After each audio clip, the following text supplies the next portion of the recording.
This story was first published at creepypasta.org by user Yoke4380. Title: A power outage. It was just an ordinary night, at least that's what I originally thought. My mother, my elder brother, and I were in the living room, watching the news while having dinner.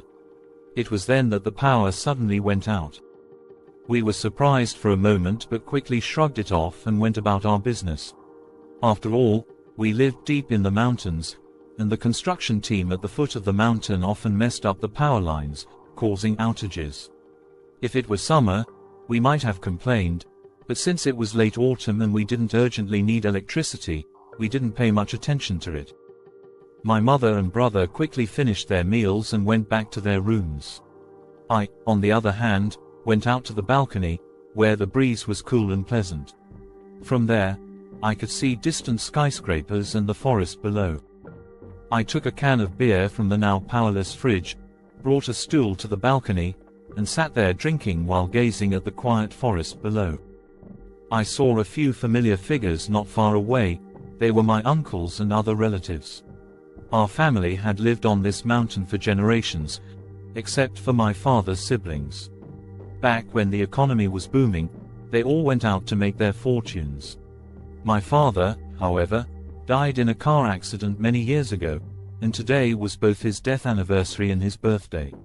The three of us had gathered to commemorate him. At first, I was content with the view outside. There were still the sounds of birds and insects, and the elders loudly discussing various gossip. But after a few dozen minutes, I started to feel bored, maybe because I couldn't keep up with their humor. In any case, I became drowsy and ended up dozing off against the balcony wall.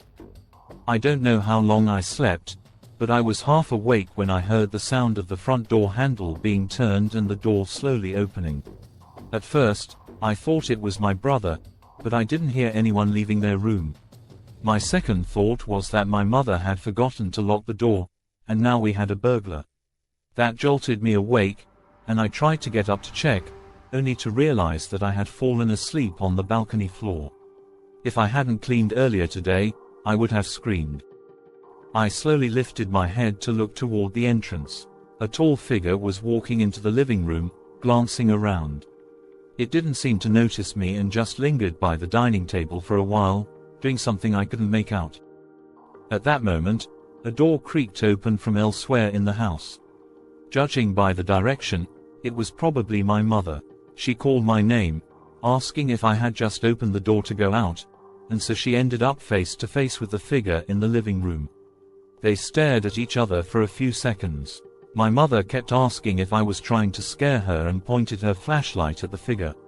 I wanted to respond, but the words caught in my throat because before the light reached him, the tall figure grabbed my mother by the throat. She struggled, trying to pry his hands off, but only managed to shine the flashlight on her increasingly pale face. As time passed, her expression grew more twisted, and just when it seemed she had reached her limit, her face suddenly relaxed as if embodying the phrase, "the calm after the storm." Her hands went limp, and she dropped the flashlight. Unfortunately, it rolled towards the balcony, casting light in my direction. I cursed silently and quickly pressed myself against the floor, praying the tall figure wouldn't notice me. I stared at the tiles on the wall, barely daring to breathe. Thankfully, after a while, I heard his footsteps move away, accompanied by the sound of something plastic breaking. The tiles no longer reflected light. He must have crushed the flashlight. Feeling somewhat relieved, I slowly lifted my head, only to see the tall figure standing right in front of me. I screamed at the top of my lungs as he tore through the screen door, grabbed me by the collar, and lifted me off the floor. I fumbled to turn on the flashlight on my phone, shining it at his face. It was thoroughly decayed, but there was something disturbingly familiar about his features.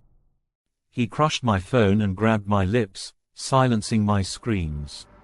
Then, in a voice that was distorted and laced with countless static noises, he said something that felt oddly familiar, though I couldn't immediately place it.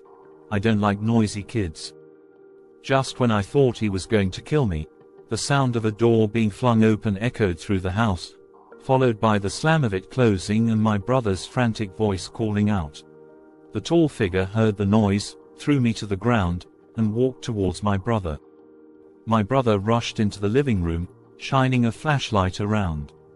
In the reflected light, I glimpsed something metallic in his hand. When he saw our mother's corpse and the tall figure, his expression briefly showed shock, no, disbelief. Then he started screaming and charged at the figure, swinging whatever he was holding. My brother had been strength training, so even though the tall figure looked like a monster, I still had some hope. But the figure casually caught my brother's weapon with his left hand and crushed his head with his right. Seeing this, a cold chill ran through me. I collapsed, praying that the monster would forget about me and just leave my house. The tall figure seemed to hear my plea. After glancing at me from a distance, he walked out of the house, quietly closing the door behind him and even locking it. A few minutes after he left, the power came back on. The bright overhead light illuminated the two corpses on the floor, making their skin appear even paler. With trembling legs, I forced myself to stand up, went inside, and picked up my brother's phone to call the police. I remembered that the tall figure had lingered by the dining table for a long time.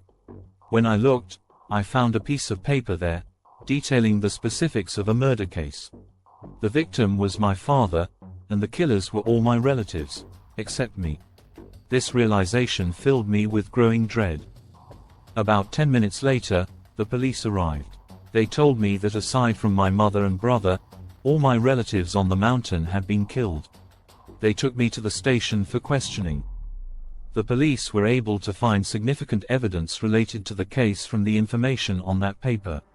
Although it was enough to convict, some crucial parts were still missing. After giving my statement, I had no choice but to stay in a hotel, since my home was sealed off. I lay in bed, mentally and physically exhausted. Soon, I remembered where I had heard those words before. They were what my father used to say to comfort me whenever I cried. What was once a comforting phrase now sent chills down my spine. The familiar facial features of that figure were identical to my father's. I wanted to scream, but I didn't dare. It felt like he was still watching me.